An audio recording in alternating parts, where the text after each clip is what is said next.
So I've seen a lot of people have questions about the deep dish wheels and some foam questions and mounting questions in general. So I figured I'd address that here real quick. Not all wheels can be deep dish, like the stock wheels, for example, because the hex hub is built into the wheel itself. You'd have to cut the wheel out, drop it back, re-glue them, a bunch of mess. I've seen people do it, but they're not really doable. Same with these comp wheels here. These are the RC4W competition B-lock wheels. They are part of, it's one piece. Only the rim, or the I guess rim would come off. But then the actual wheel itself it doesn't even have a hex hub. It's got, just for the pins, a pin lock. And so those can't be flipped deep dish either. They just come the way they are. But a lot of the Endure wheels and RC4W stamped steel wheels and some of the other aftermarket brands basically completely disassemble. So you've got, this is the way they come. Okay, they've got all the lugs in there, or screws. They have a faceplate or rim. This is a faceplate more than a rim though, because rims just go around the outside usually. And then the actual wheel, and then they have an insert that goes inside to keep the shape of the wheel and lock the bead of the tire onto. So they come this way. As you can see, the hub is mounted on the back, but the hub comes off and you can easily flip it. So you're basically just flipping the hub to the back side, or the front side, excuse me. You can do that once they're already mounted. You can do it before you mount them. I planned on putting these on deep dish style, so this one's not actually mounted yet. I just wanted to show what it looked like in comparison. But yeah, it's much deeper, and you're gonna get a much wider stance off of that without the need of, axle extensions and things of that nature. Not saying it's the best way to get your wheelbase wider, but it accomplishes the deep dish as well, so there's a bonus there.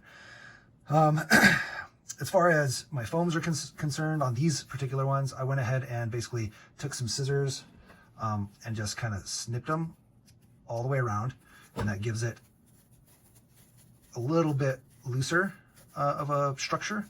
So they're a little squishier because they don't have as much structure. Don't go too deep. I only go like a quarter of the way in. Usually, sometimes they go a little deeper than they should, but it's not a big deal. And then I take and I trim the edges off, so it's a little more donut shaped on the outside, and that will help, once it's in there, give you a little bit more flex or squish or hug when you're going over a rock. It'll grab it a little better because it's got more play in there. Basically like running no foams on the outsides, but keeping the structure so that there's still, while there's weight on there, because some people's rigs are pretty heavy, and when there's weight, well, even with foams, they'll flatten out, but flatten out less. So there's that. Now, when mounting these with these inner rings and whatnot, you need to be aware that there is a lip on the inside of the tire. It's just a very fine lip, and you definitely need to make sure, and this takes a little bit of time and a little bit of finessing, but you need to make sure that the lip is tucked on the ring all the way on both sides before you put the actual rim in, or the wheel in.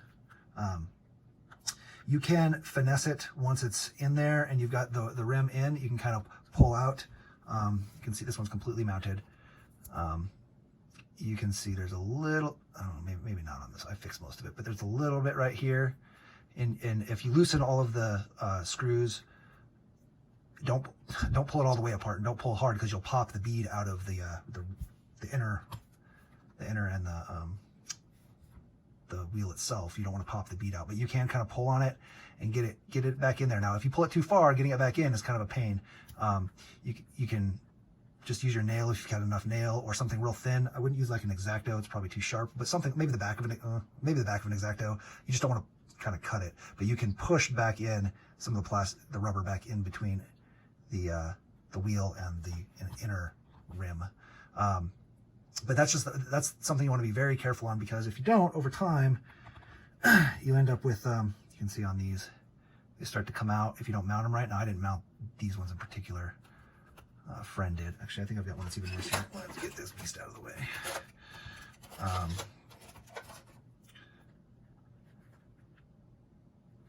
bad. So this one's real bad. So I need to redo these because, again, he didn't get the bead of the tire around the inner rim tight before he put the actual wheel in. Let's see, this one's bad too here.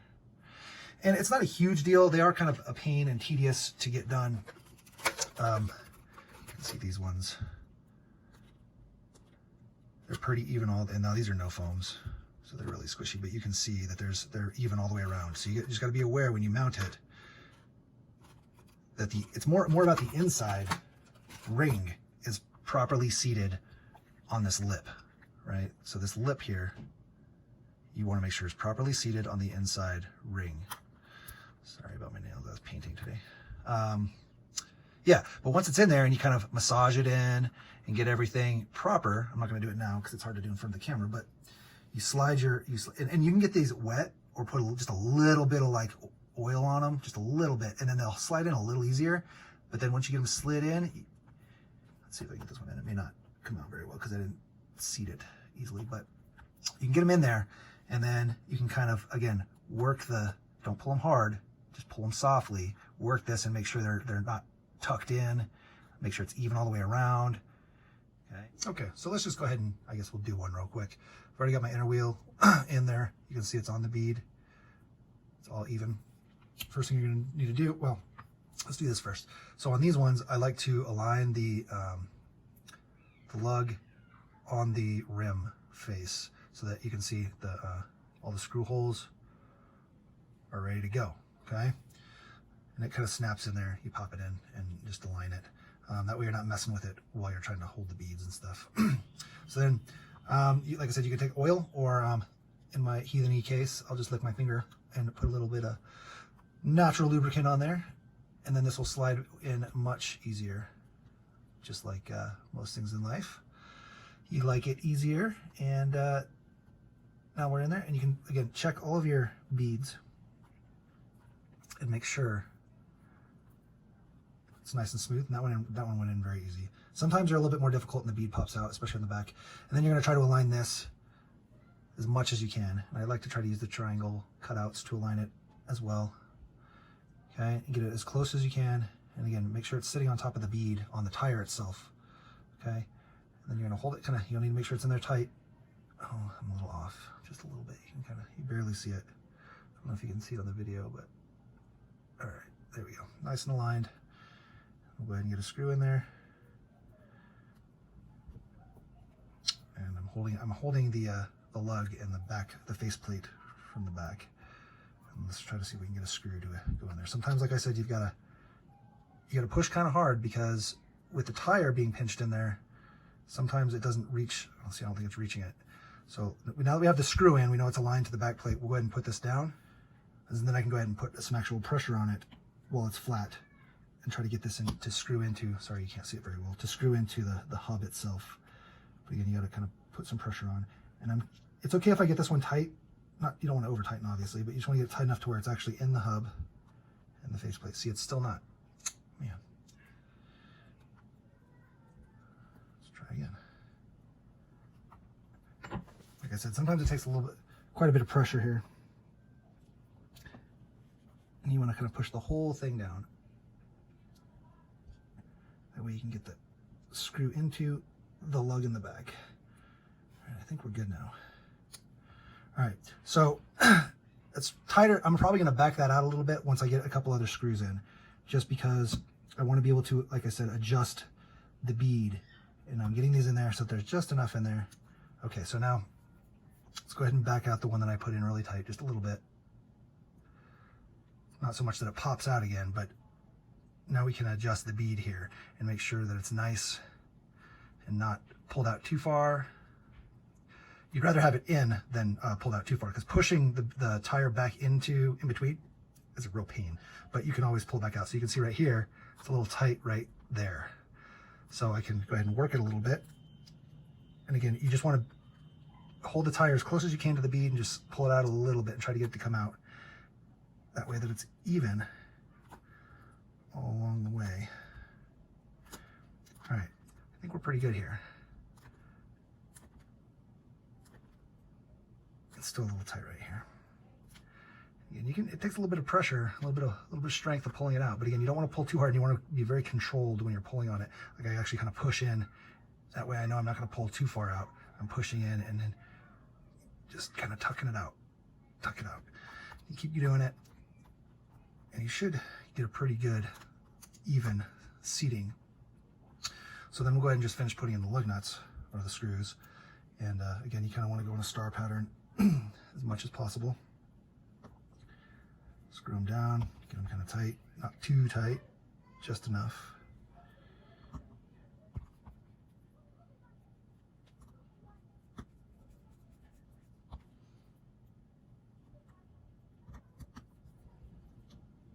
All right, so they're all snug. They're not all the way tight, but again, we're going to check to make sure nothing moved too much. See, we're a little tight on the front here. Just kind of, again, pull it out just a little bit, not too far, because if it pops out, you got to start over if it pops all the way out. Or you can try to tuck it in if you have enough nails. Tuck it back in. It's got to be super loose though, and you kind of got to pull the hub and the wheel apart, and then you can try to tuck it in, but it is not easy.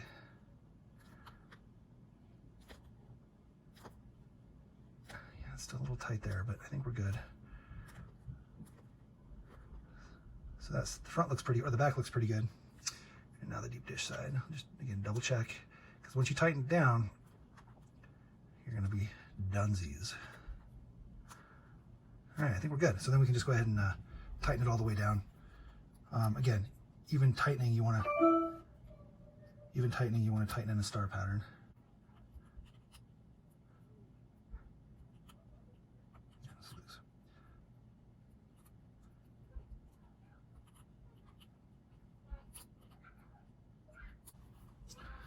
And there you go. You can just do one little last check and just go around in a circle to make sure that everything's snug. Again, you don't want to over tighten them because you don't want to strip out the lug on the front. Oh, that one's still loose.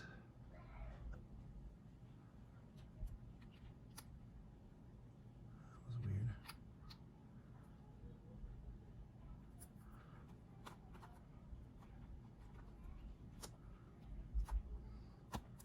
Yeah.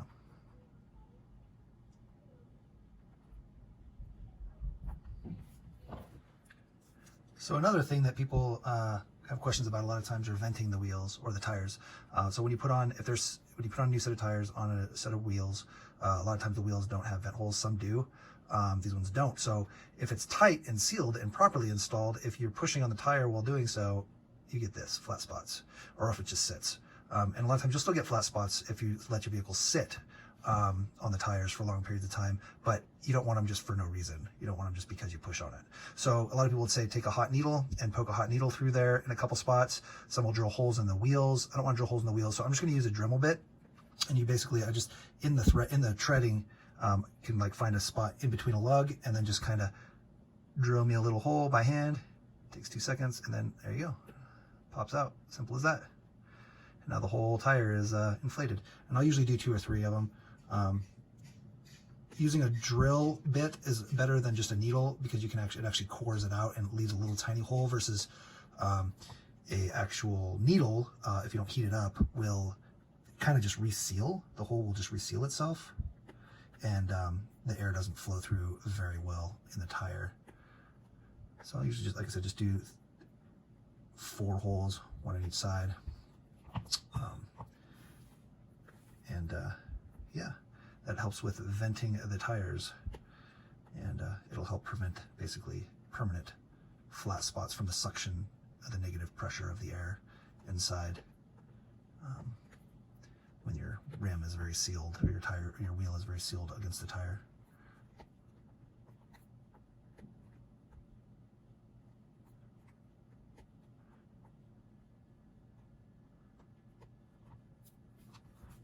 Ta-da.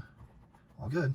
I know it's tedious, but what's even more tedious is trying to fix some that are starting to fall apart. When they start to pop out, and then you got to go out and fix it. You got to disassemble the whole thing if it pops out too far, and that's just no fun. So yeah, so that's how you get deep dish. You can see there's a huge difference there. You'll get a wider stance. These are RC4Ws. These tires are the Endura Super Swamper Rocks tires. These are the comps. I'm not sure what tires you put on here actually. I think these are, can you see it? I can't see what that says in front of the camera. I think they're Baja something. And then these are Enduras with the mudslingers on them. Okay. So I hope that helps some of you. Like I said, it's just be patient. Make sure you're nice and tight. with your bead along the inner, and you'll be golden. Again, it's just about balancing it, making sure it's in there properly. Actually, it's funny enough, that doesn't seem like it's seated too bad. But once you push the wheel through, it will try to push this side out. So you just got to be careful and just keep it tight. And when you're tightening down the screws, I recommend just keeping it flat on the table and then tighten them down that way against the lug, especially on these ones, because you've got to get this pretty tight in there. Once the tire's in there, this is separated, and then as you tighten it, it'll go like this, and then the other side can pop out. So that's why I said you always want to go in a star pattern and slowly tighten it in, check your bead, tighten it in, check your bead. Now you do have to sometimes, like I said, push down on it with the lug or the hub underneath it, make sure everything's lined up. Maybe gently don't tighten it in, but put a screw in to get it all lightened up or lined up with it on the tire. And you might have to push down kind of hard to make sure, because like I said, there's tire in there, and it's going to keep it separated until you push down on it. And as you push down, your screws will start to reach, because some of these screws they're short, and depending on the hub and the tolerances and stuff, they don't go in very deep without a little bit of pressure pushing down on it to make sure this is tight. And then again, just go in your star pattern and you should be good. Again, I hope that helped in any questions, and have fun off-roading.